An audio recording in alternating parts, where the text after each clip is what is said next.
G'day folks, back in the shop here. We got us a 2011 Nissan Juke. Yeah, it's kind of a unique looking car, I gotta say. These headlights are just bizarre to me. I've never seen headlights that far back on the hood before. And then they gotta lift them up. I don't know why they just don't put them in a normal spot, but whatever, it's a design thing.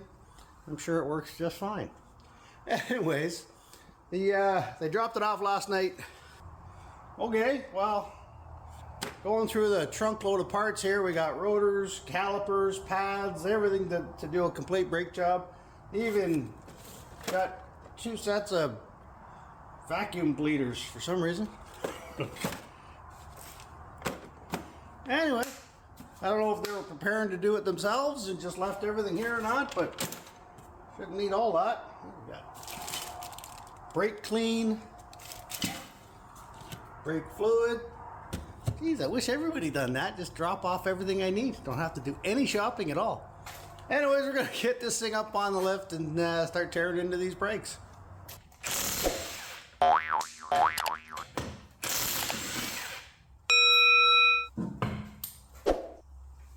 yeah.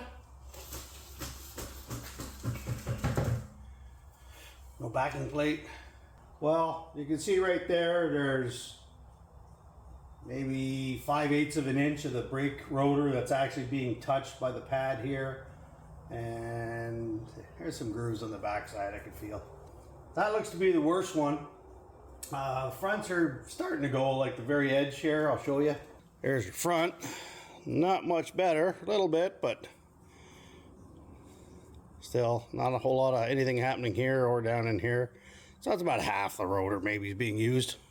Well, of course, nothing's ever easy. There's always going to be one. In this case, somebody rounded off this bottom bolt trying to get it out at some point, and then I guess either didn't get it out or put it back in all rounded off. So I can't get a socket on that one. And I put vice grips on, and it wouldn't break free like the other ones all broke free. So I ended up having to heat this caliper up, which of course melted the heck out of the boot, which there's no other way to do it. A little bit of Persuadatron 3000 there, and it loosened up, so now we can get it off.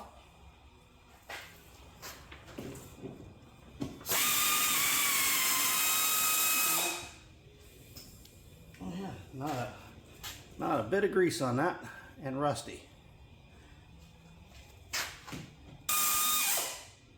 That one don't want to come out. Same thing, dry as a bone and rusty. That's not going to give you very good brakes.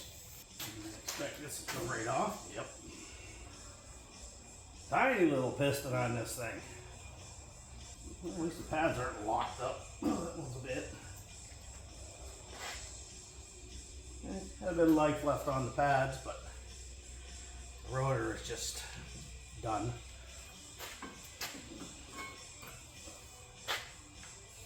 You can see there, we've still got, oh, 1/8 of an inch before it gets down to the meat on both. Pretty even wear, so not too bad.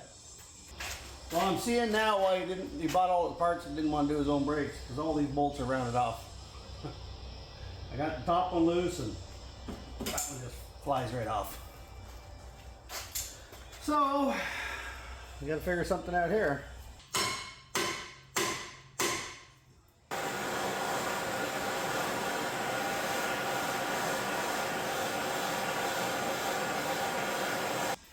A little bit of heat that made it so this will actually spin now. Nope. Arrgh. Come on, just break loose. Nothing there to grab onto. So what we're gonna do, I'm gonna take the top one out because I got it moving. We're gonna try beating this bracket into submission. I think I can do that. If I get the top one out, which is kind of cooperating. Back up again.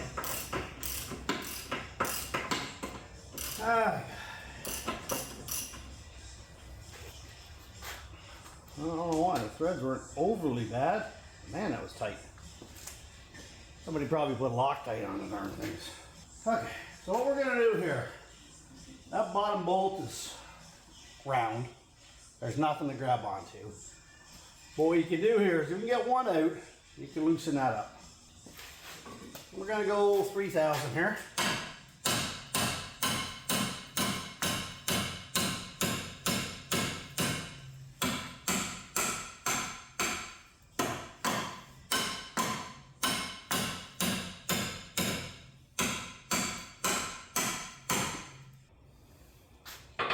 See if I heat it up now, and it's moving a little bit.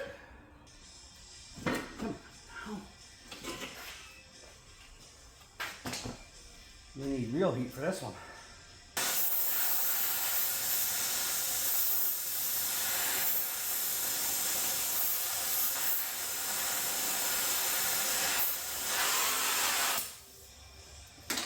Let's see if that loosened her up.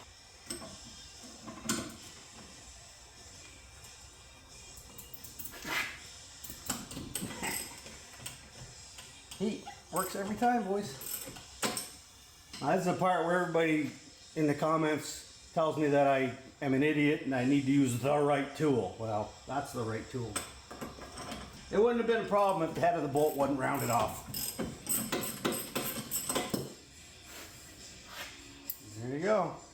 So there's that bolt, pretty rounded off. I mean, there's a little bit to grab onto, but not when they're rusted in.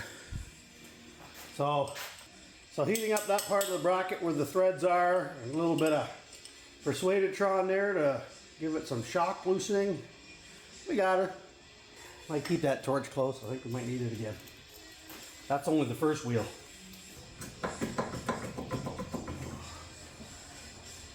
Yes, park brakes are holding on. If you look, and again, people always call me an idiot for this one. There are no places to thread a bolt in to get this rotor off if it's stuck. There doesn't exist on all rotors, guys. If you got them, you're lucky. They don't always appear. There's no set screw to hold it, just this hole, which whole purpose is for backing off that park brake and adjusting the park brake when you get it back together. You just gotta back that thing off like that. All right, that's your self-adjuster for the park brake shoes. That's all there is to it. Okay, so we're not getting into the park brakes here at all. This is an automatic, and like most people with automatics, those never get used. And looking at how wet that shock is, he's probably gonna want shocks at some point. Oh, I've been savaged. The car has cost me a wound. Look at that, wounded. Little cut bleeding a lot.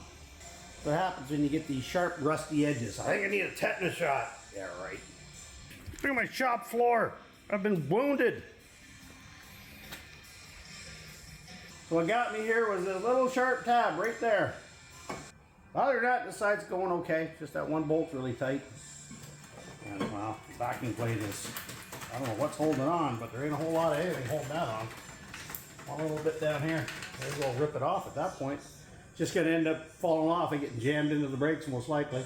But one more bolt and then we can get this rotor off.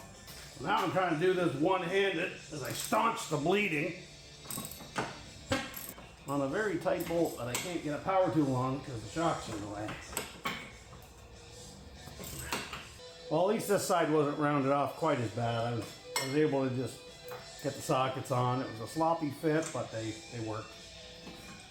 There's that caliper bracket.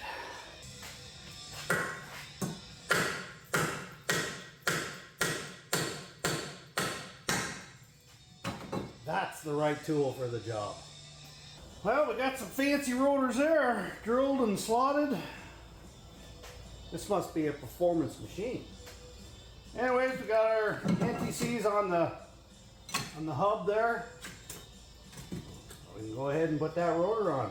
That ought to make this thing stop. It only weighs about 40 pounds, I think, but you know, whatever. All right, your calipers. that some people get confused still which one is left and which is right. End result is when it goes on, okay, that bleeder screw should be the highest point here. So the line goes in here, the bleeder screw has to be above it. So if you were to put this one on this side, where the bleeder screw is at the bottom, you'll never get the air out that's up here. Okay, so that bleeder has to be the highest point.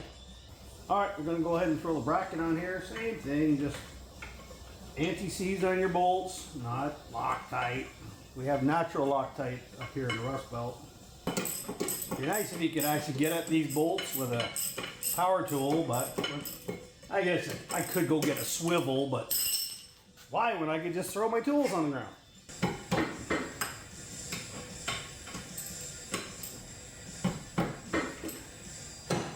My thumb has its own heartbeat. Sad day. So with new calipers, we don't have to go in here and clean out all the rust that you'd have to with if it was an old caliper. Just put your new slides on there, they just clip into place. So nice when everything's new, because it's just, everything just kind of clips in like it's supposed to without having to fight it and use hammers and stuff. I just opened up the brake pads here, but only one of them has the wear indicator on it. This other one that's supposed to have it has the pins, but no wear indicator. So it's only going to have one. Oh, brand new stuff. Love brand new stuff. Look at that. Nice and loose like they're supposed to be right out of the box. Okay, caliper, we'll put the hose on here in a minute. Put in our pins.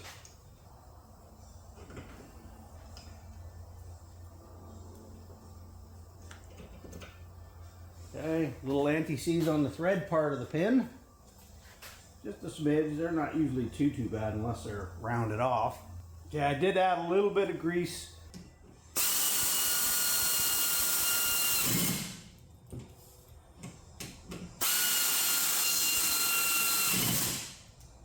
All right, last thing, brake line. You gotta love when you buy brand new calipers and they don't include a new banjo bolt. Not sure what that's about, but if you do it fast, you don't leak too much. You see, healthy coat of anti-seize on there. Cleaned off the rotor with brake clean and a nice clean rag. Okay, I just got the bracket back into place. I just started the bolts here. And about that tight ought to do it.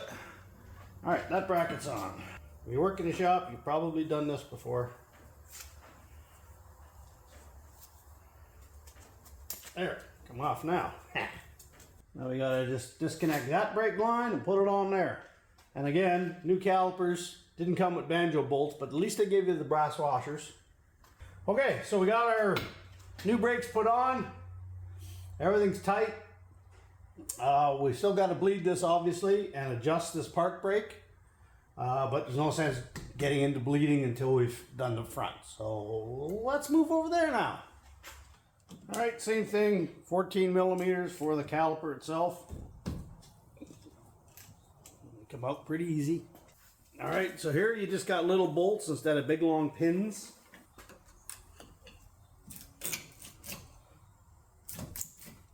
Caliper off. Already loosened up the bleeder screw while it was on there. Oh boy, those pads are almost like new. Yeah, almost like new. Well, the inside one's a little more worn, which tells me these pins are probably not in the greatest of shape.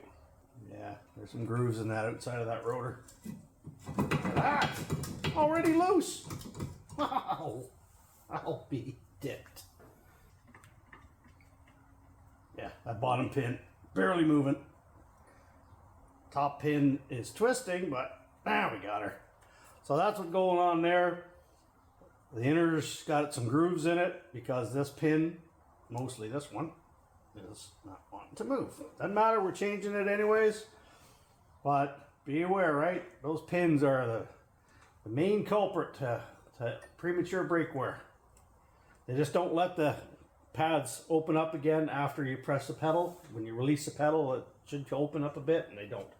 We suppose the chances are the same size. Yeah, none. Okay, so these ones are a 19.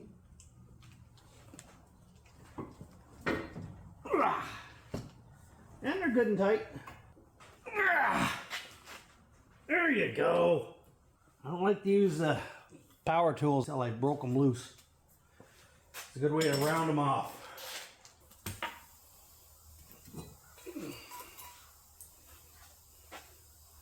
As you can see, there's only about 3/4 of an inch there was doing anything. And again, maybe 60-70% on the front. Now I could probably have saved those rotors with a brake lathe, but honestly, when you're looking at labor costs and time, it's almost cheaper to buy a new rotor. It's sad to say it, but that's the sad reality of it. Okay, so we got our 2 big bolts here, obviously bigger than the back ones. Take them over to the wire wheel and clean them up. Those came off really slick, and then there's no sign of any anti-seize on here, but that doesn't mean next time they won't. All right, these come with a light film of oil on them, so brake clean to get rid of it before you put them on. Don't think I need to show you how to do that. Nice clean rag. Try not to get your hands on them if your hands are dirty. All right, new bracket, old bolts. I love that. Good healthy coat of anti-seize on these bolts.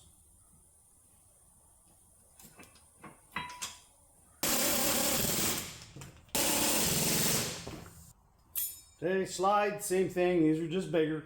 Slide, springs, depending on who you ask. I have noticed people call them different things. They are springs, and there are springs in there that kind of hold the pad, keep them from vibrating and stuff, but call them what you want. How's that?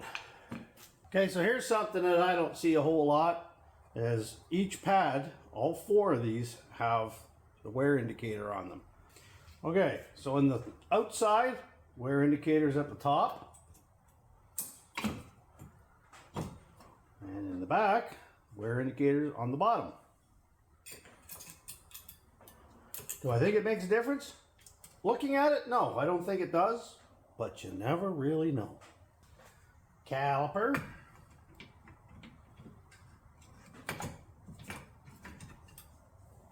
And our 2 bolts. Ow, ow, ow. All right, same thing. Bleeder screw should be the highest point over here. The line goes in way down here. Okay, theoretically you can put the other one on here and your bleeder will be down here. They're even stamped on them left, right here. Kind of opposite of the bleeder where the casting is. You can see it's the same casting. They just drill out the hole on opposite sides for left or right. So left, bleeder screw at the top.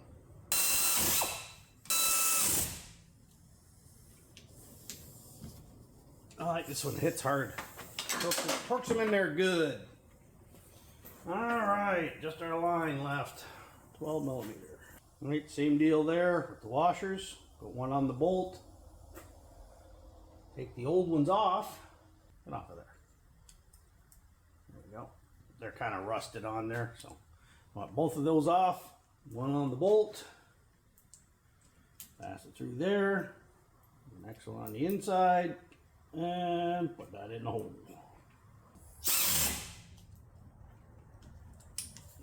There we are. Get rid of this guy.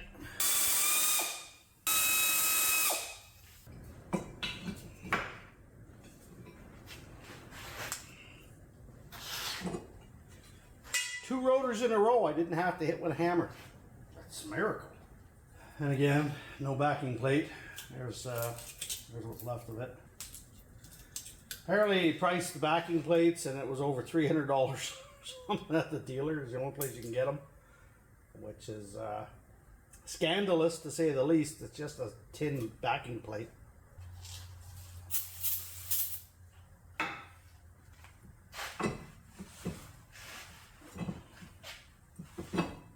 There's some pretty snazzy rotors though. This thing will be able to stop on a dime, pick it up, and give you a nickel change. Caliper bracket. Only goes on one way.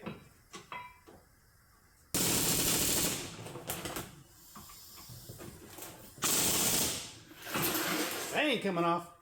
These guys in, and they just clip right into place, nothing to it. Okay, brake pads, wear indicator on the top on the outside, on the bottom on the inside. Again, I don't believe it makes really any difference. Okay, caliper.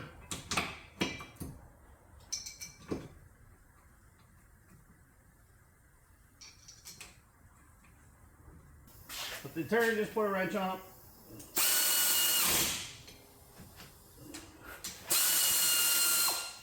Turn two. Now there is a pin on the line that goes into the slot back here.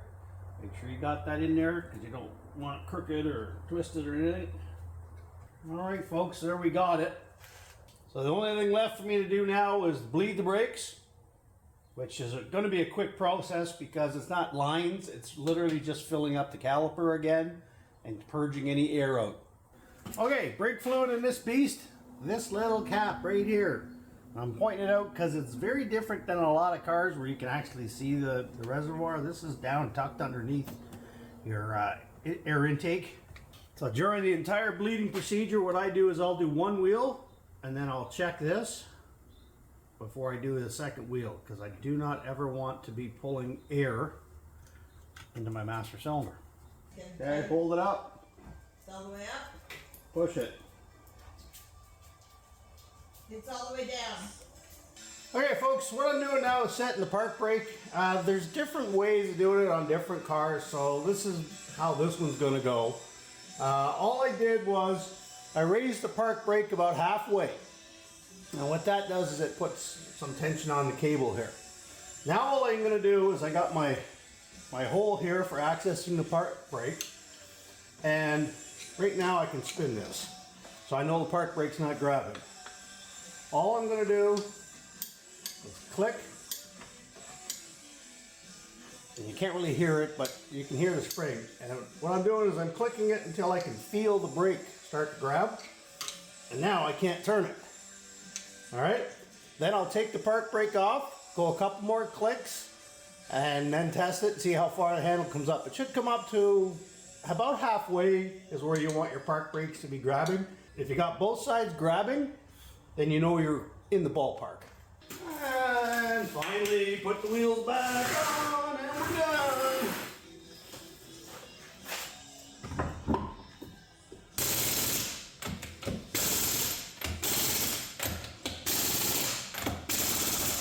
There we go. Test drive's done on the Nissan Juke. All is well. Brakes work just perfect. Nothing wrong with them at all. Anyways, hopefully this helped you out if you're looking to do a brake job on a 2011-ish Nissan Juke. As always, like, comment, and subscribe, and we'll see you on the next one.